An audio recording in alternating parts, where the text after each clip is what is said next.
Chile's civil aviation agencies all over the world that deal with aircraft safety and navigation.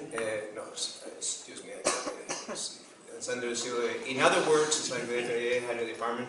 Civil aviation all over the world deal with aircraft safety and navigation, and UFOs, though not regulated by human governmental agencies, are primarily flying in the air and could pose a threat to aviation safety. Chile has a rich history of UFO cases, some of them highly strange, like an incident involving a group of 7 soldiers and a corporal near Putre in Chile's northern Atacama region, near the border with Peru in 1977, the so-called time warp case of Corporal Valdez, which became the subject of my very first UFO article back in 1977. In the 1980s, Gustavo Rodriguez, an air traffic controller, began to collect cases involving pilots who would call the control tower asking if there was any traffic that could explain lights or objects they were seeing during the course of their flights. There were also incidents involving the scramble of military jets, a situation common to many countries of the world. In the mid-90s, Rodriguez received the support of General Ramon Vega, a former commander-in-chief of the Chilean Air Force and later a senator. I had the opportunity of meeting both Gustavo Rodriguez and General Vega during several trips to Santiago in the 1990s. I gave the General, in fact, a copy of the Lawrence Rockefeller-sponsored UFO briefing document, which I had co-authored, and which perhaps played a small role in marshalling the evidence for the creation of CFAA in 1997.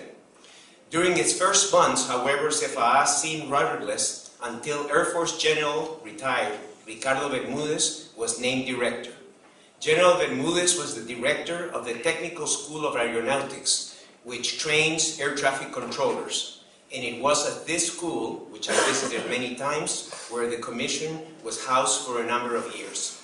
CFAA's mission is to, quote, record and analyze all relevant reports concerning UAP, unidentified aerial phenomena occurring within the national territory, on the basis of a serious, objective, and scientific analysis with the purpose of determining any possible risk to air operations.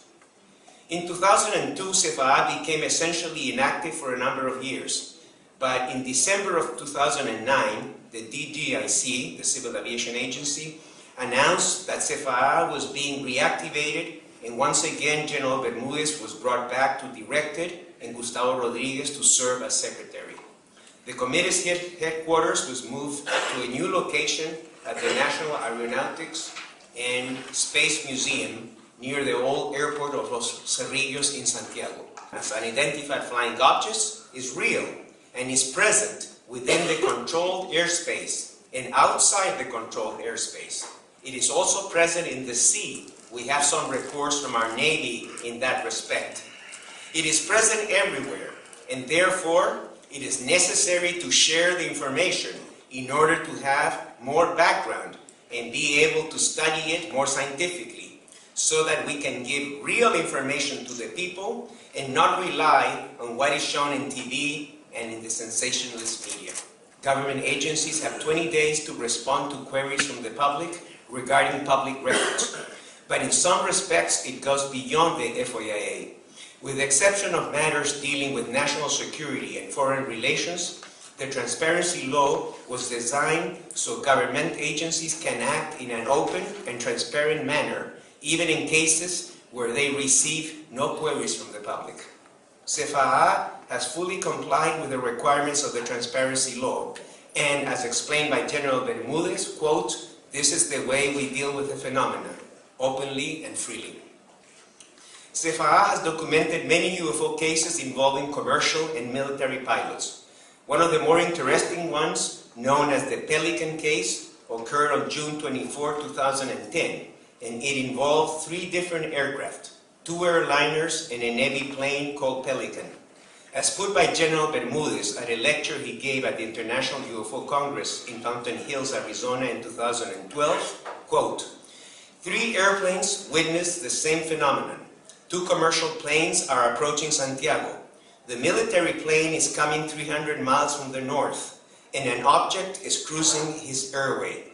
The pilot reports something he sees camouflaged in erratic motion. In the audio communication, one can hear the pilot saying, "Roger, at this moment I can't see it anymore. I could see a traffic loud and clear. It looked like a cloud, camouflaged as a cloud, but with erratic motion." End quote. This case, as well as another one in Punta Arenas, detected by primary radar in 2011, is important because we have different professional pilots reporting the same object. As explained by General Bermudez, quote, "Think for a moment.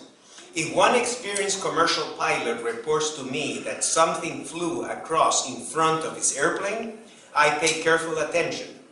But now, if a second commercial pilot reports the same a few seconds later, I become interested. But if a third pilot, a military one, confirms the same fact, I tend to believe it.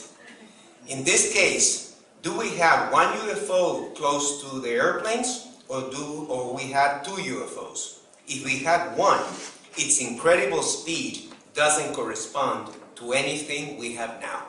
300.